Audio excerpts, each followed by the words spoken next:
The sinoatrial node has a high density of automatic pacemaker cells with different gene expressions in different regions of the sinoatrial node.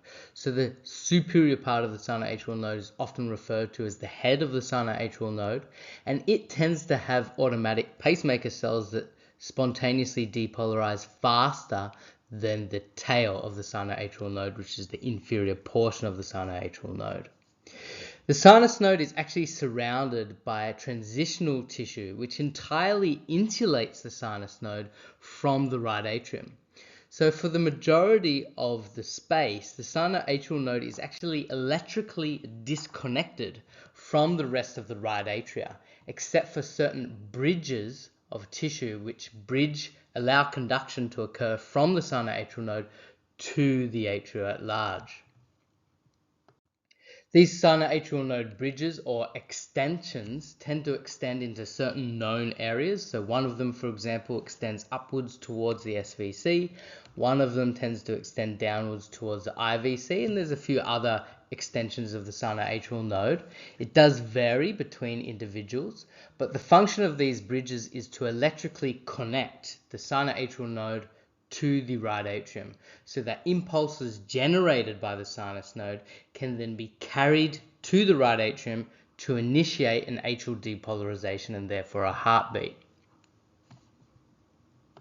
Disease in all of these sinoatrial nodal extensions can result in something called sinoatrial exit block, where sinoatrial impulses are generated by the sinus node, but since the bridges are diseased with fibrous tissue which is electrically inert, those impulses generated by the sinus node may not be able to escape to the atrium. And so you can get what we call exit block, where the sinus node generates impulses, but it doesn't exit the sinus node to the atrium, which can result in bradycardia. There's different types of sinoatrial exit blocks, and we can go into these in more detail in our ECG in practice course. However, for the purposes of this, it's sufficient to understand that sinoatrial exit block type 1 and 2 is where the sinus node is consistently generating impulses, however, they're only intermittently conducting to the atria. And this results in dropped P waves. So it's somewhat similar. For example, this is an example of sinoatrial exit block type 2, which is somewhat similar in concept to a V block Mobitz 2, where we have sudden and abrupt failure of the sinus node to generate an impulse that conducts to the atrium.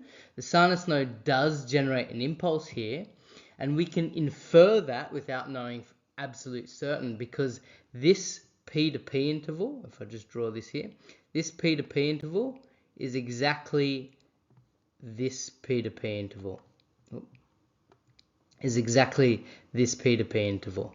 So it's exactly 2 times. So the timing of the sinoatrial generation of impulses wasn't perturbed, which implies that the sinus node depolarized here, but it simply didn't get to the atrium, and since atrial depolarization did not occur, we do not get a P wave here. We've got a missing P wave. And so that's where we'd expect one. So this is an example of sinoatrial exit block type 2. Sinoatrial exit block type 3 is when there is a total failure of impulses generated by the sinus node to exit to the atrium. So the sinus node is continually generating impulses, but none of these impulses actually reach the atria, and so the atria doesn't depolarize, and therefore the ventricles don't depolarize, and it can be completely indistinguishable from sinus arrest or asystole. There's some data that suggests from animal studies as well as in human studies, although to a lesser extent, that suggests that the